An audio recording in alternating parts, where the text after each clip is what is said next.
NAB 2022 in Las Vegas came to a close last week. As always, NAB brings the new innovation in production, the good, the bad, and the useless? You know, here at CoPilot, we focus exclusively on virtual production, specifically XR, but for this video, we'll expand our horizons. Today's a quick coverage of 5 companies I think did something notable at NAB. Let's dive into it.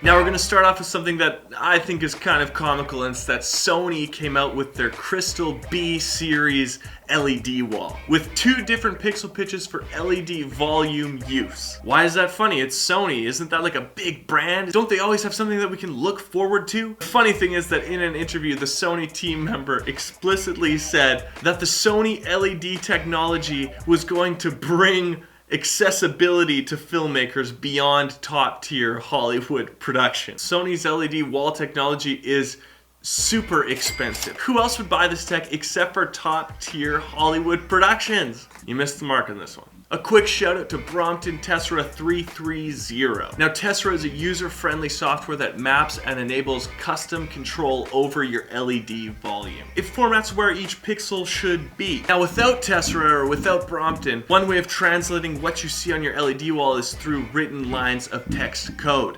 No thanks. As a team, we actually got to work with Brompton when we were at CERT in Toronto. It's very user-friendly, very easy to calibrate. Overall, an amazing software. They won an award. We love you.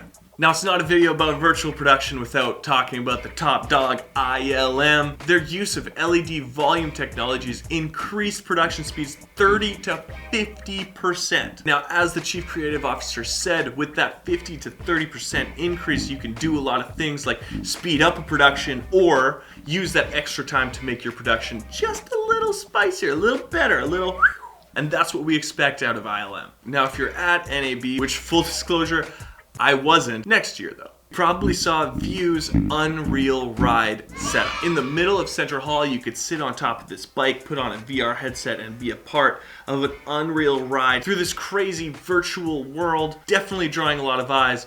But that's not all they did this year. See, View's goal is to create the largest network of virtual production studios. Locations in Orlando, Nashville, and now Las Vegas, which is why they hosted one of those famous NAB parties in their 40,000 square foot facility. They're looking around saying, hey, look what we got. That's a great flex. Well done. And lastly, the thing that I am most excited to talk about virtual production wise is the MOSYS Motion Systems robotic arm. Now, I never thought that I'd say this sentence, but unlike simple robotic arms. It just sounds so stupid. Unlike other robotic arms, the MOSYS robot arm has built-in data link that you can sync to your virtual engine. So you can connect your physical camera moves with your virtual camera keyframes. This could lead to some shots that were literally not possible before this technology. You could be doing like a hard whip, stop, zoom in, but virtually you could be pulling back, and then you could have this weird parallax, and it could just be crazy. Okay. I'm done. This is just the start of physical production tools that blend with your virtual engine, and MOSYS getting ahead of the game on this is huge for them as a company. I feel like I was missing out without being able to go to NAB this year. Last time I was there was in 2019 and I just had a great time, but there's so much more virtual stuff there. That's what we love to talk about here at CoPilot. We've got a whole playlist of stuff that you can watch. I'm Josh, you're watching CoPilot, and I'll see you in the next video.